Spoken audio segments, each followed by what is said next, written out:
In this chapter, we will be studying sequences and series. In this lesson, we will be studying infinite geometric series. Okay, everybody, we're going to look at geometric series again, but we're going to do something a little different this time than we did last time. What we're going to do is we're going to let the number of terms stretch out to infinity. We're going to add an infinite number of terms together. Now, on the face of it, that sounds pretty daunting. Okay, the idea of an infinity or being able to add up an infinite number of terms really sounds kind of like an impossible task. It turns out, however, this is actually a bit easier than what we've been doing up to this point here.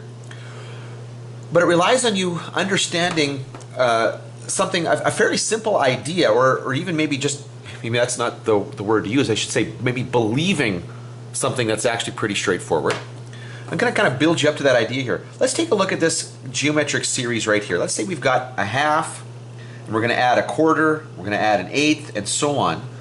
Notice that our common ratio here, what we're going to do is we're going to add those together, but really what's going on here is we're adding a half to a half squared to a half cubed and so on and so forth. So it turns out in this particular case here that our common ratio is actually just the number 1/2. Okay, now when you plug that into your the term for the geometric series, okay, we started with the term 1/2, that was Tn. Actually, I'm going to zoom in on that. Started with the term 1/2, and it turns out that our r value was equal to 1/2. Now, it's not necessary that occur for this lesson to make sense, but that's a good place to start here, because when we multiply 1/2 by 1/2 to the n minus 1, this is 1/2 to the 1. When I add those together, I get 1/2 to the n. And what I'm curious about is how that behaves. Now, we can look at a set of terms here, and these are the terms in the sequence. This is not the series. This is the sequence, okay? So we're going to get a half, a quarter, an eighth. Notice what's going on with those fractions, okay? As the denominator gets larger, the value of the fraction, okay, gets smaller and smaller and smaller. A half is substantially larger than 1/256th.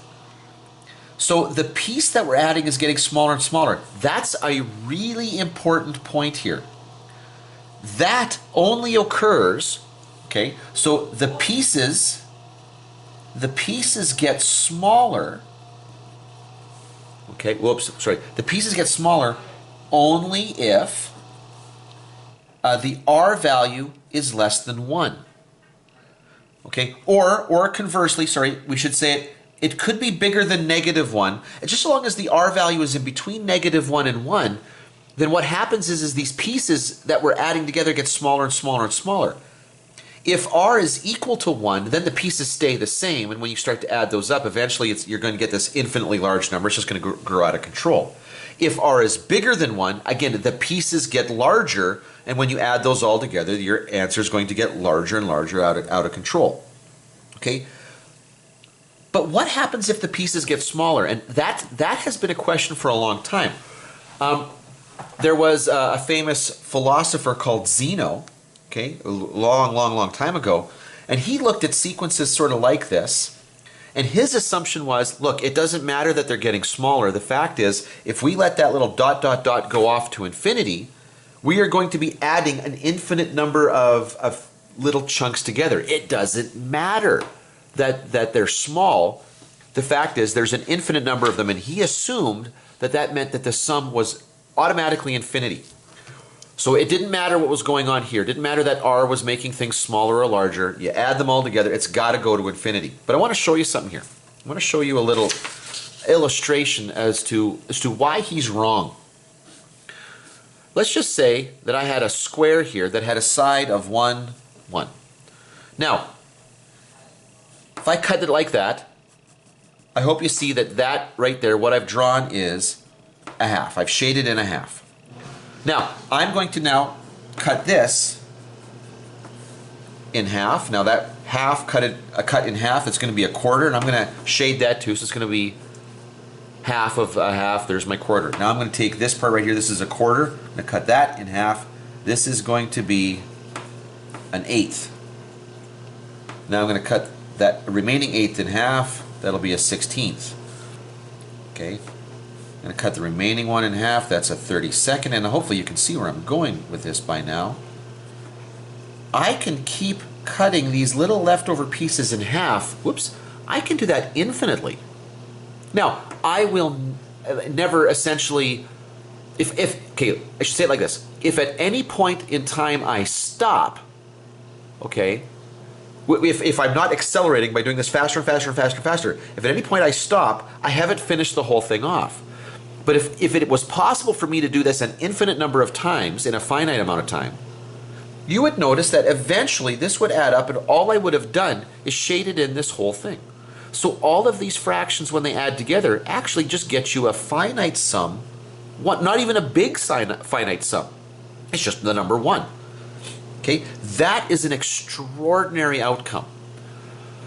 So that means, contrary to what Zeno had assumed, okay, that an infinite sum, and the sum of an infinite number of objects, can in fact be a finite number. But the stipulation here is that R value, in the case of this geometric sequence, that has to be between -1 and 1 for that to work. Now, there are important reasons why that's got to be true, and to be honest with you, I'm going to leave that for a calculus class, because it is a little bit more appropriate to discuss that in a calculus class.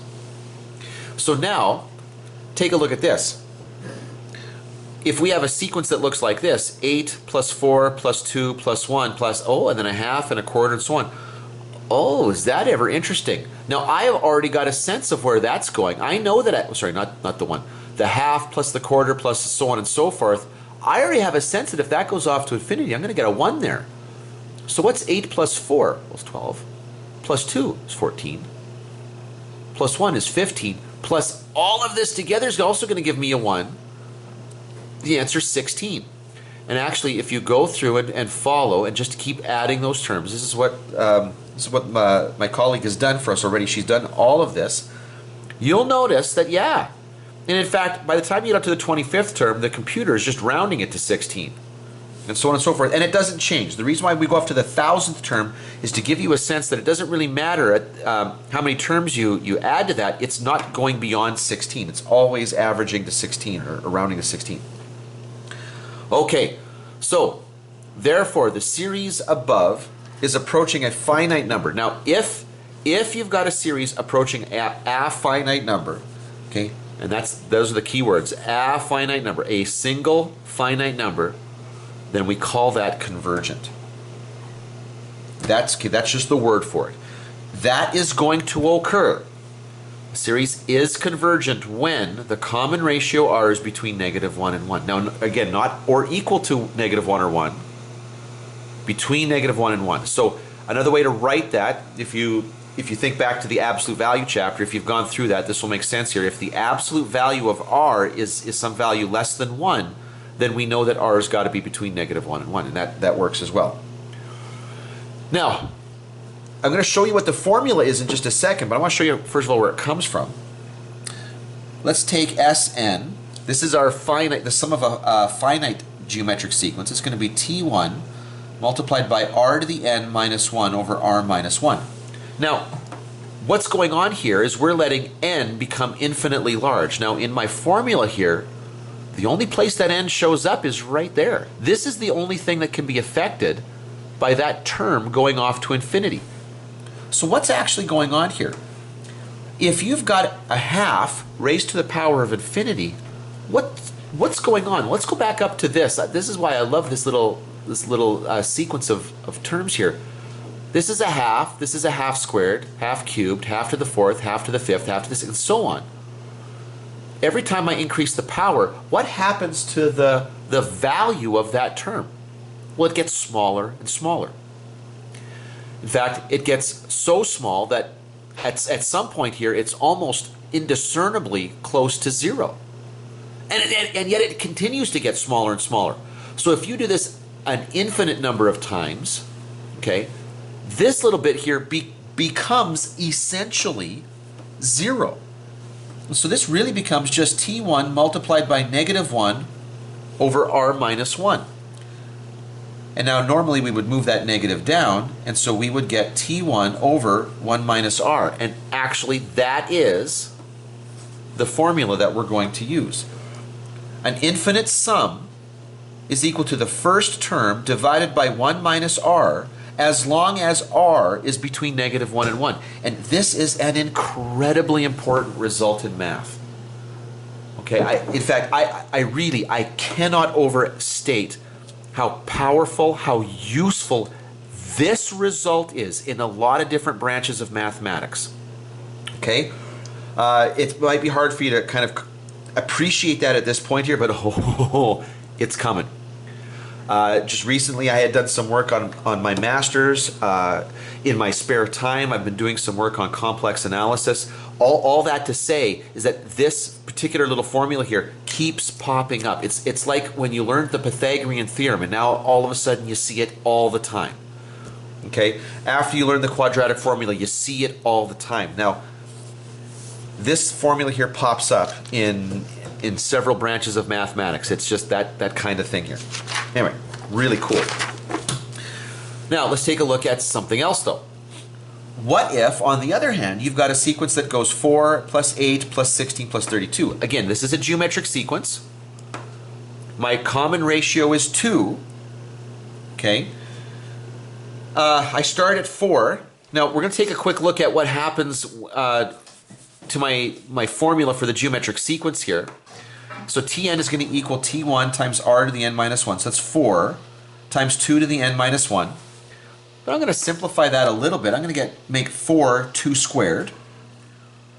And I'm multiplying that by 2 to the n minus 1. So when I multiply those together, I just add the exponents, and I get that the general term is going to be 2 to the n plus 1. Now, if you let n go to infinity, instead of these numbers becoming smaller and smaller and smaller, they are going to become larger and larger and larger. Basically, they're going to become larger without limit. Okay, sorry. Without limit. It's just they're just going to get unbelievably large. When you're adding those all up, the sum is going to be unbelievably large. And we call that a divergent series. Now, that is an example of a divergent series. Actually, technically, the definition of divergent series, and this is one of the reasons why I absolutely love mathematicians. We know that a convergent series is a series that does give you a finite result. A divergent series does not converge. I love those guys.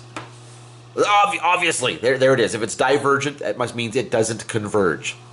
Love that example. For our purposes right now, it's enough to say that that the sum is going to go off to infinity. That doesn't always have to be the case. There are actually, you're going to see later on, there are going to be sequences that behave a little differently. Okay? And so, but they still will be considered divergent, even though they don't necessarily go off to infinity. But because we're maintaining our focus here on geometric sequences, that's enough for us right now. I just want you to know that there's a little bit more to this story. So a series is divergent when the common ratio is either less than 1, a negative 1, or greater than 1. Okay? So this is what we're looking at here. If that happens, boom. If the absolute value of r is bigger than 1, it diverges. The sum of a divergent series off to infinity, at least in this chapter, is going to be infinity or it can't be found, okay? And so you might simply say, if I do in fact ask you, what is the sum? You might just simply say, it diverges. And that would be considered enough for an answer. Okay, let's take a look at some examples.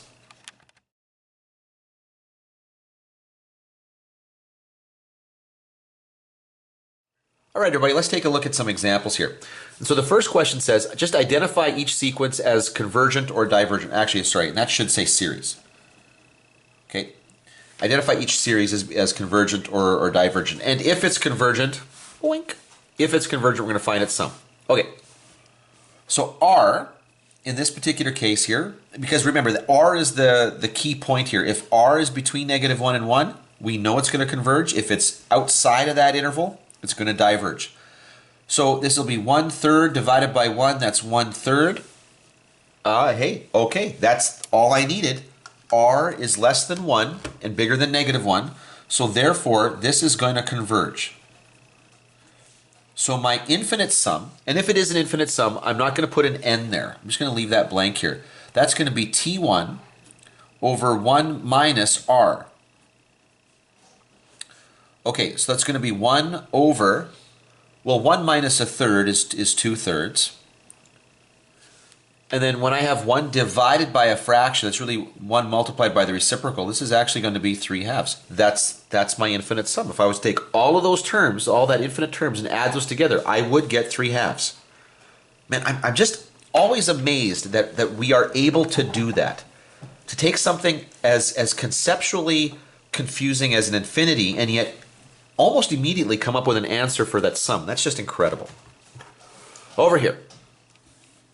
So r is going to be the second term divided by the first term. Well, -5 divided by 1 is -5. Okay, because this is outside that interval from -1 to 1, I can just tell you right now this is going to diverge. Okay, so this thing diverges. I'm done. That's it. Can't do anything else. Next. Okay, r is going to equal the second term divided by the first term. And when I do that, I immediately see that my r is going to be greater than -1 but less than 1. So this is going to converge. What will it converge to? Let's take that infinite sum. That's going to be my first term, 2, divided by 1 minus. Now it's important to include the negative there. Okay? Whenever you're working with these alternating geometric sequences and series, don't forget the negative if it's there. That does have a significant impact on the answer. Okay, well 1 minus -1 is 1 plus a half, which is 3/2. And now, because I'm dividing by a fraction, I'm going to multiply by the reciprocal, so 2 multiplied by 2/3 would be 4/3. Now, that's a really interesting result because notice that the first term was 2.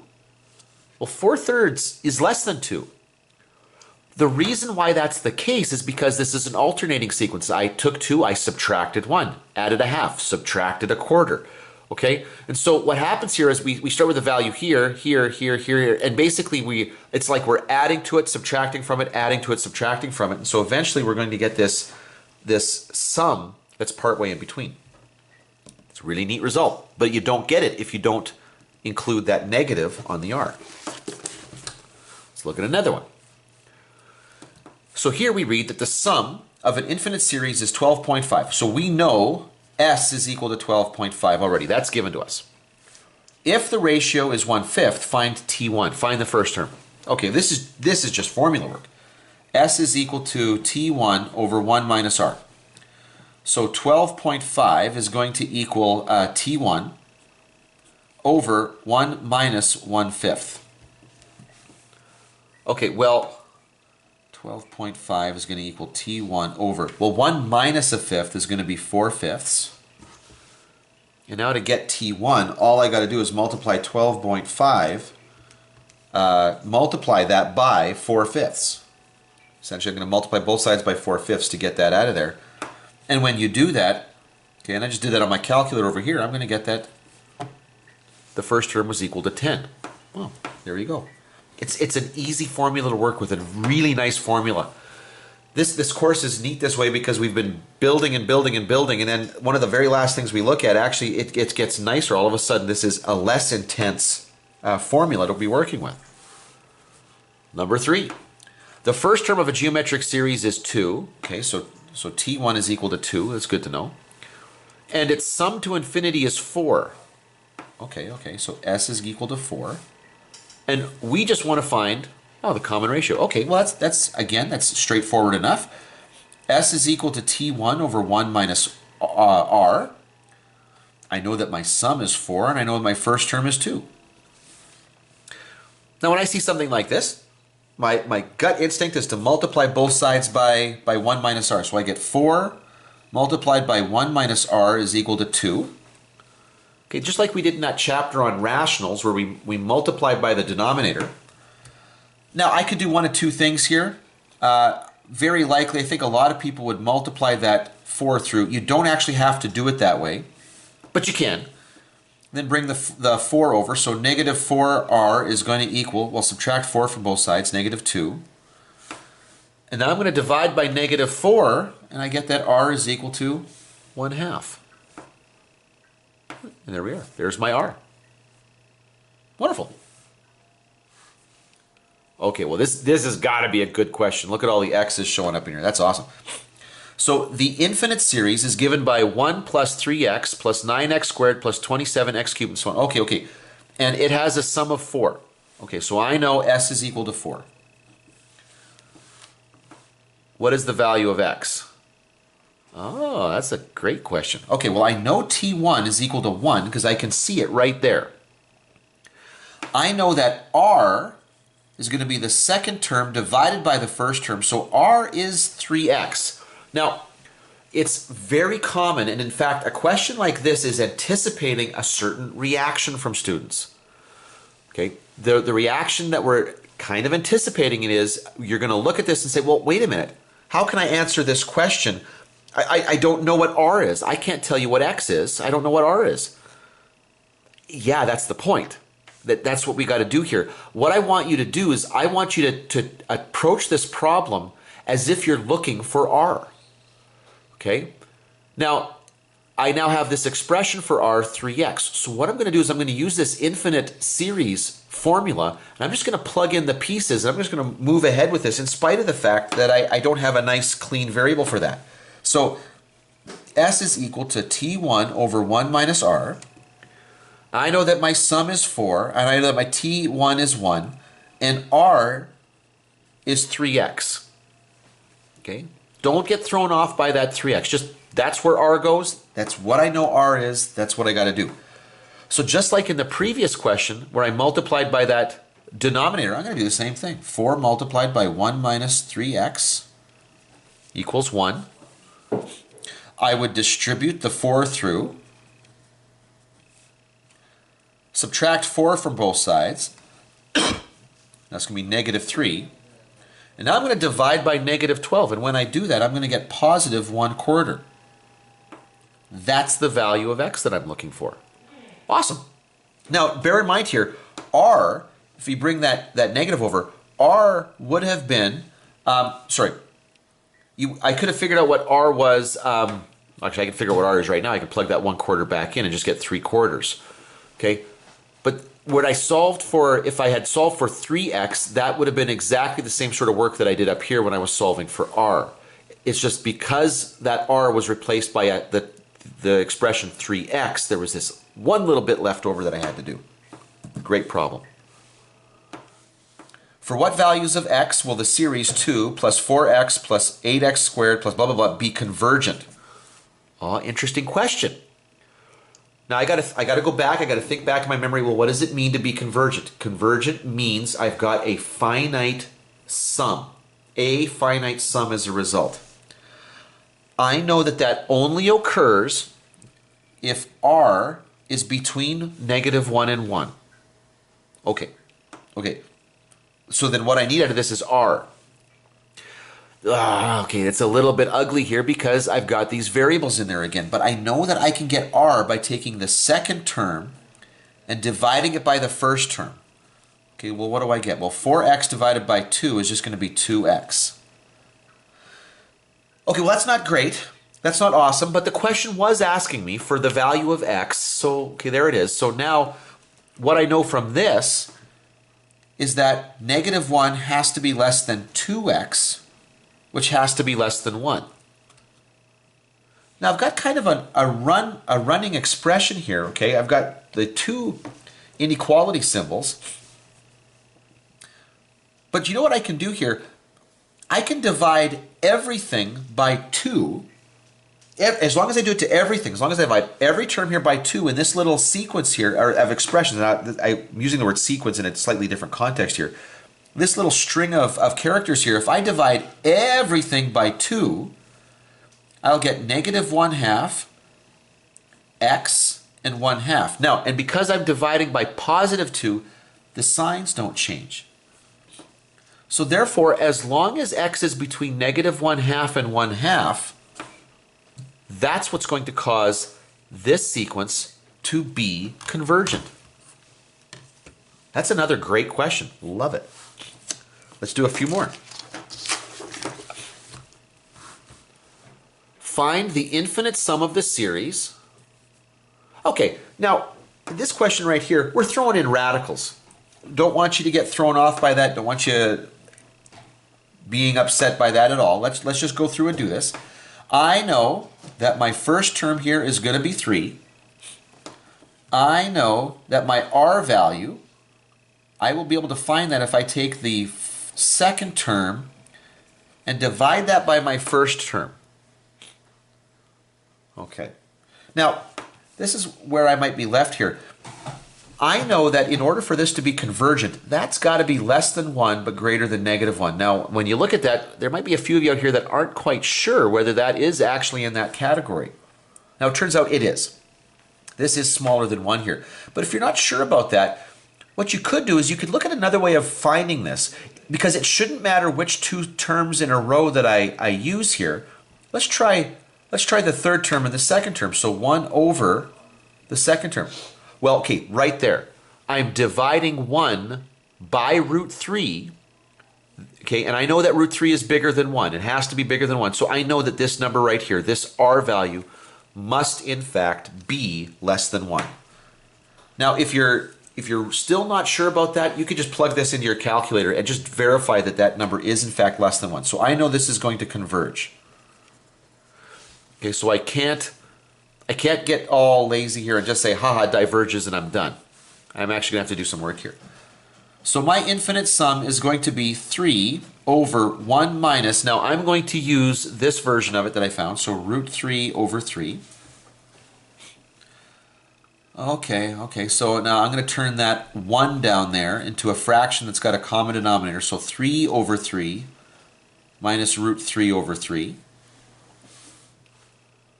Okay, well now I got a common denominator, so that's going to be the same as 3 divided by 3 minus √3 over 3. Okay, well, this is getting a little weird looking, but that's okay.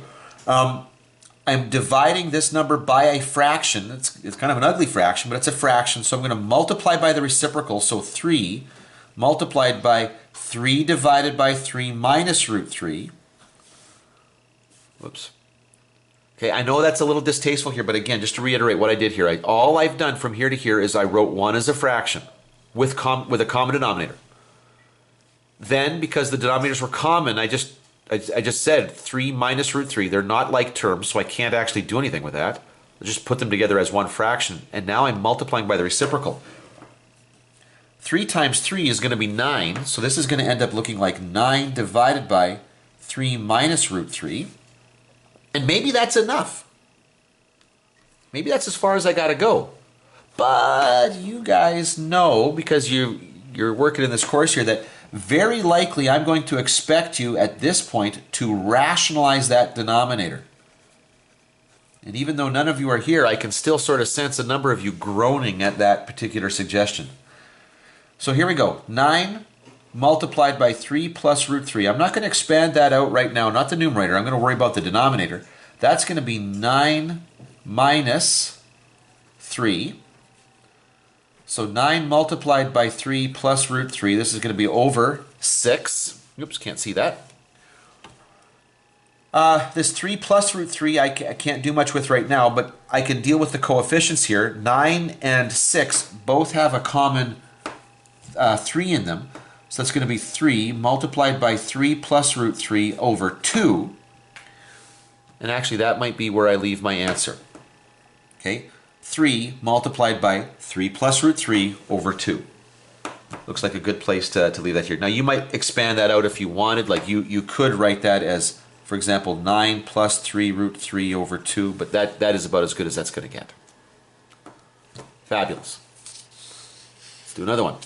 If T1 is equal to 81 and T3 is equal to 1, find the infinite sum. Okay. Well, this doesn't give me really much more useful information than telling me what the first term is, and that's totally fine here.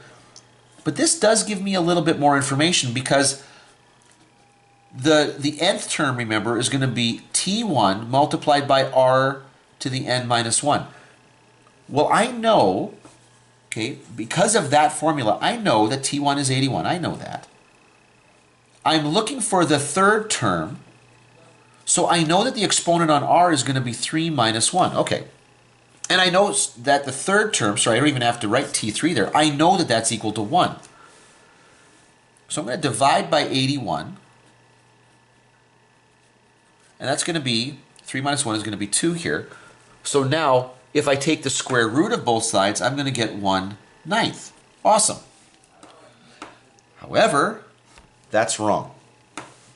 Or I shouldn't say it's wrong. It's not so much that it's incorrect as it is incomplete.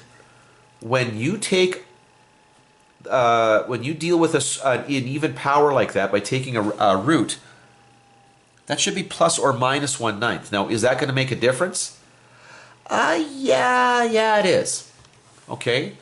Because if r is equal to, let's say, just I wanted to say 1/2, but I meant 1/9, then the infinite sum is going to be 81 divided by 1 minus 1/9.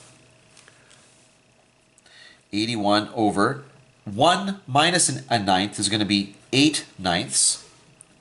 Okay? And when you divide by that fraction, you multiply by the reciprocal, you'll get 729 over 8. So that's the sum if r is equal to positive 1/9. Now, on the other hand, if r is equal to negative 1/9, then our formula becomes 81 over 1 minus negative 1/9, which is going to be 81 over 10/9. And so then our result becomes 729 over 10. Now notice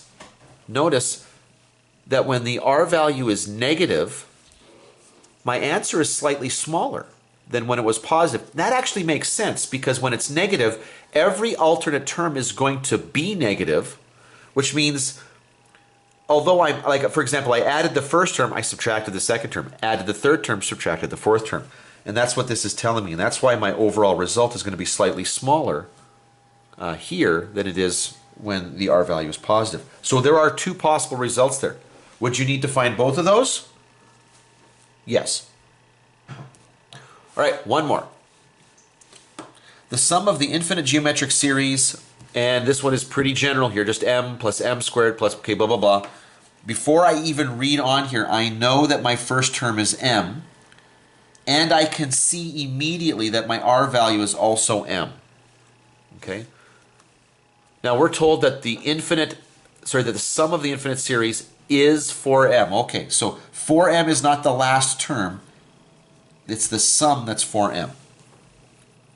And now we're being asked to figure out what m is. Okay, so we've got s is equal to t1 over 1 minus r. So 4m is going to be equal to t1 m over 1 minus m. Okay. Now, just like when I saw questions like this before, I'm going to multiply through by that denominator to bring it up.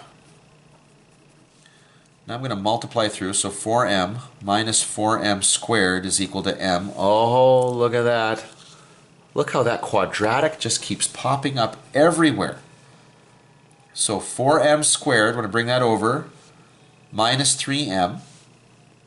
Okay, so I bring that 4m over, subtract it from both sides. Now, it's a quadratic, so I'm going to solve this either by using the quadratic formula or by factoring, but in this case, factoring is actually the easiest way to do it. So 4m minus 3 multiplied by m, and this gives me two possible values. Either m is equal to 0, or m is equal to 3/4. Now, I was told, though, in the question, yoink, m isn't 0. So this particular solution doesn't hold, and therefore I can conclude that the m value in this problem is 3/4. Okay, and there you go. So a lot of what we were doing here was really just getting used to the formula and doing a lot of algebra, getting used to doing the algebra with finding the different parts of the equation. But this offers a really nice, useful context to practice those skills with. And again, I want to point out, just as I finish the lesson here, I just want to point out again how important this particular formula is in later courses in mathematics, okay? Just saying. Anyway, hope that helps.